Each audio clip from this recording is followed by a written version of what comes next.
l'ombre d'un garçon oublié. Dans la petite ville de Saint-Clément, où le vent charriait l'odeur de fer rouillé des usines et le murmure fatigué de la rivière, l'école primaire se dressait comme un îlot de briques rouges au milieu d'un océan d'asphalte gris. Les murs, écaillés par des décennies de pluies acides et de rêves fanés, portaient les cicatrices d'une époque où l'espoir semblait réservé aux plus forts, aux plus brillants, aux plus bruyants. Et Lucas Morel, 11 ans, n'était rien de tout cela. Pas aux yeux des autres, du moins. Lucas était un garçon discret, presque invisible, avec ses cheveux châtains en bataille qui lui tombaient sur le front comme un rideau usé, et ses yeux noisettes, profonds et hantés, qui semblaient scruter un horizon que personne d'autre ne voyait. Ses vêtements, un pull trop grand hérité de son frère aîné et des baskets aux semelles râpées, trahissaient une famille modeste, une de ces familles qui comptait chaque sou à la fin du mois. Mais ce n'était pas sa pauvreté qui le condamnait. C'était son silence, sa maladresse, son incapacité à briller là où l'école exigeait des étoiles. Dès ses premières années à Saint-Clément, Lucas avait été étiqueté. En classe, les chiffres dansaient devant ses yeux comme des ennemis insaisissables. Les tables de multiplication, ces chaînes invisibles qui emprisonnaient son esprit, le laissaient muet, les mains tremblantes, tandis que ses camarades récitaient avec une assurance mécanique. Les mots, eux aussi, le trahissaient, ses dictées revenaient striées de rouge, chaque faute d'orthographe comme une blessure infligée à son amour-propre. « T'es vraiment nul, Lucas », lançait Théo Garnier, un garçon aux cheveux blonds comme le blé et au sourire tranchant comme une lame, chef incontesté d'une bande qui régnait sur la cour. Les rires des autres aigus, cruels, incessants s'enfonçaient dans sa poitrine comme des éclats de verre. Même les adultes, se sensaient guidés, semblaient avoir baissé les bras. Madame Leclerc, l'institutrice de CM2, une femme aux cheveux gris tirés en chignon sévère, corrigeait ses copies avec un soupir las. « Lucas, tu pourrais faire un effort. Ce n'est pas si compliqué, disait-elle, ses mots tombant comme des pierres dans un puits sans fond. Elle ne voyait pas ses efforts, ses heures passées à fixer son cahier jusqu'à ce que les lignes se brouillent sous ses larmes. Elle ne voyait pas la peur dans ses yeux, la honte qui le rongeait à chaque regard désapprobateur.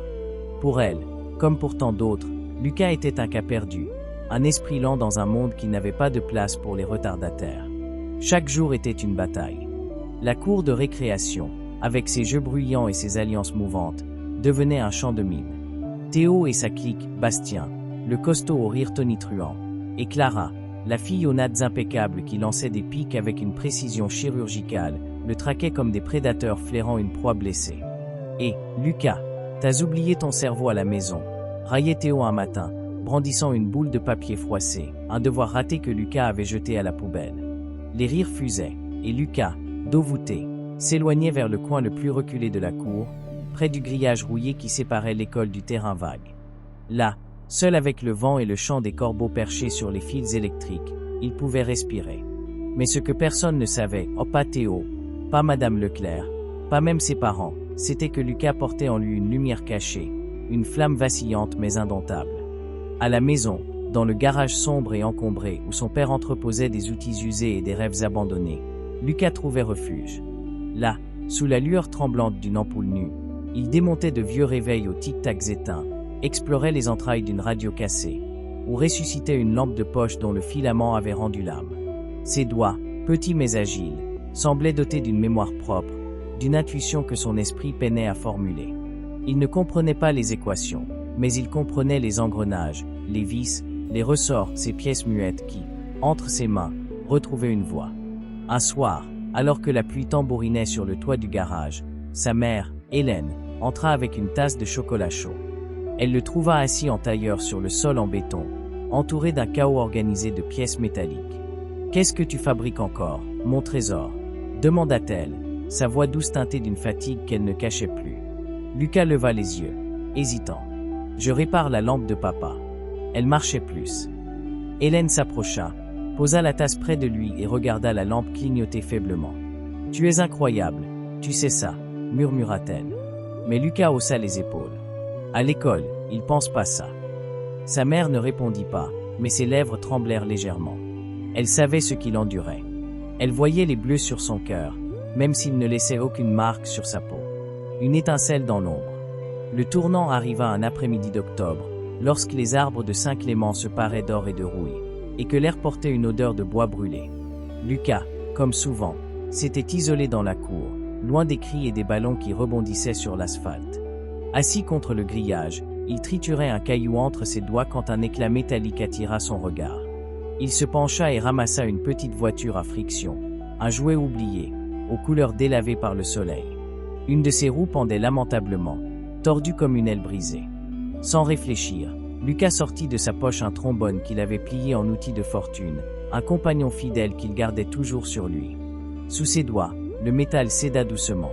Il redressa l'essieu, ajusta la roue, et fit rouler la voiture sur le sol. Elle glissa, droite et rapide, laissant une traînée de victoire dans la poussière. Pour la première fois depuis des mois, Lucas sentit son cœur s'alléger.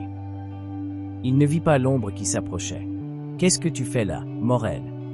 La voix, grave mais curieuse, le fit sursauter. Monsieur Martin, le professeur de sciences, se tenait devant lui, ses lunettes rondes glissant sur son nez.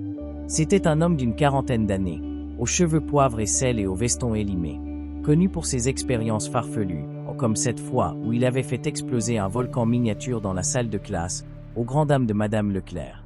Lucas tenta de cacher la voiture, mais Monsieur Martin s'accroupit, ses yeux pétillants derrière ses verres. « Montre-moi ça. » Gêné, Lucas tendit le jouet et le fit rouler à nouveau. Le professeur émit un sifflement admiratif. « Tu l'as réparé avec quoi ?» Lucas montra le trombone, rouge de honte. Mais au lieu de le réprimander, Monsieur Martin éclata d'un rire franc, un son rare et chaleureux qui résonna dans la cour déserte. « Ça, mon garçon, c'est de l'ingéniosité pure. » Ce soir-là, Lucas rentra chez lui avec une lueur nouvelle dans les yeux.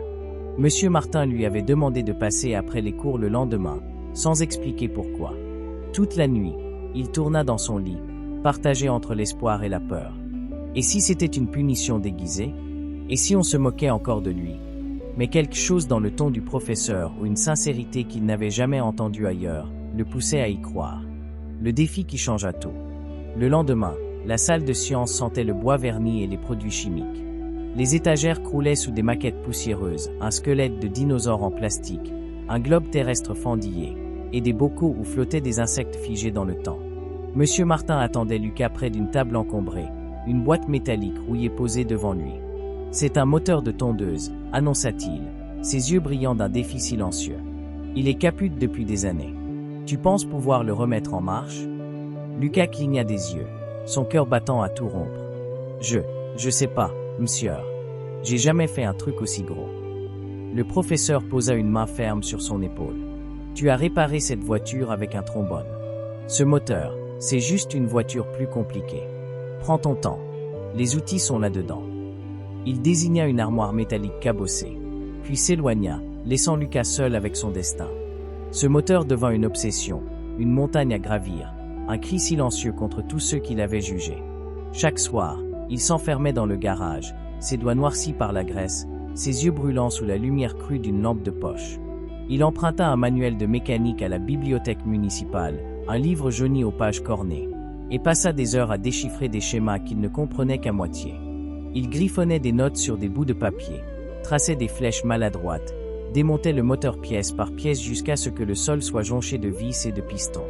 Parfois, il s'effondrait de frustration, lançant une clé à travers la pièce, le métal résonnant contre le béton comme un écho de sa rage. Mais chaque fois, il revenait, poussé par une force qu'il ne nommait pas encore. Sa mère l'observait de loin, inquiète mais émerveillée. « Tu dors quand, Lucas ?» demandait-elle en lui apportant un sandwich qu'il oubliait de manger. Son père, un homme taciturne aux mains calleuses, passait la tête dans le garage un soir. « Fais pas de bêtises avec ça, hein » marmonna-t-il, mais ses yeux trahissaient une lueur de fierté. Lucas hochait la tête, trop absorbé pour répondre. Il ne voyait plus le moteur comme un objet. C'était un miroir, un reflet de tout ce qu'il avait approuvé. 3 semaines plus tard, il était prêt. Le moteur, nettoyé et remonté, trônait sur le établi comme une bête domptée. Lucas le transporta à l'école dans un sac de toile, ses bras tremblants sous le poids. Monsieur Martin l'attendait dans la cour, entouré d'une poignée d'élèves attirés par les murmures. Théo était là, bras croisés, un rictus sceptique sur le visage. « Tu crois vraiment que ça va marcher, Morel ?» lança-t-il, provoquant quelques rires nerveux. Lucas ne répondit pas. Il posa le moteur sur une table bancale, prit une grande inspiration, et tira sur la corde de démarrage. Rien. Un silence oppressant s'abattit. Théo ricana. Mais Lucas, les dents serrées, tira encore, plus fort. Un tout sautement rauque déchira l'air, suivi d'un ronronnement puissant. Le moteur vibra, vivant, triomphant. La cour explosa. Des cris de surprise, des applaudissements timides, puis une vague d'exclamations. Monsieur Martin tapa dans ses mains, un sourire éclatant aux lèvres. « Je le savais !» s'écria-t-il. Théo, figé, laissa tomber ses bras, son assurance pulvérisée. Madame Leclerc, alertée par le bruit, sortit de sa classe, ses lunettes glissant sur son nez. « Qui a fait ça ?» demanda-t-elle, abasourdie. « Lucas », répondit Monsieur Martin, et pour la première fois, elle regarda le garçon comme si elle le voyait vraiment. La métamorphose. L'exploit de Lucas ne resta pas confiné à la cour. Le lendemain, le directeur, Monsieur Dupont, un homme rond au visage rougeau, fit installer le moteur dans le hall de l'école, sous une plaque gravée, à restaurer par Lucas Morel, CM2 octobre 2025. Les élèves qui l'avaient ignoré ou moqué se mirent à le chercher. « Tu peux réparer mon skate ?» demandait Bastien, oubliant ses anciennes railleries. « T'es un génie, en fait !» s'exclamait Clara, ses nattes dansant tandis qu'elle lui tendait un jouet cassé. Même Théo, après un silence boudeur, marmonna un « pas mal », qui sonnait comme une capitulation. Mais pour Lucas, ce n'était pas seulement une revanche. C'était une révélation. Pendant des années, il avait cru qu'il était brisé, inutile, condamné à ramper dans l'ombre des autres. Ce moteur, ce grondement victorieux, lui avait rendu sa voix. Monsieur Martin devint son phare. Il lui prêta des livres sur les machines, des manuels d'ingénierie, des biographies d'inventeurs comme Edison et Tesla, et l'emmena visiter une usine locale, où les ouvriers le regardaient avec curiosité. « T'as un don, petit », lui dit un mécanicien aux mains noueuses, et Lucas, pour la première fois, y crut. Les années passèrent, mais l'écho de ce jour ne s'éteignit jamais.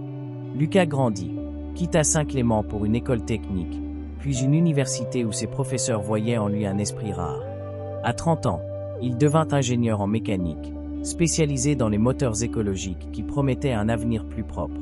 Son nom apparut dans des revues spécialisées, et il fut invité à parler dans des écoles, des amphithéâtres, des salles pleines d'enfants aux yeux brillants. Il racontait son histoire à la cour, le moteur, Monsieur Martin, avec une simplicité qui touchait les âmes. « J'étais le garçon qu'on traitait de stupide, disait-il, la voix tremblante mais ferme. Mais j'ai appris que l'intelligence, ce n'est pas une note sur un papier. C'est ce qu'on fait avec ce qu'on a, même quand le monde vous tourne le dos. » Et à chaque conférence, il terminait ainsi. « Le vrai génie, ce n'est pas de naître brillant. C'est de se relever, encore et encore, jusqu'à ce que votre lumière éclaire les autres. » Dans la foule, des enfants hochaient la tête, des étincelles dans les yeux, les mêmes qui avaient sauvé Lucas, des années plus tôt, au bord d'un grillage rouillé.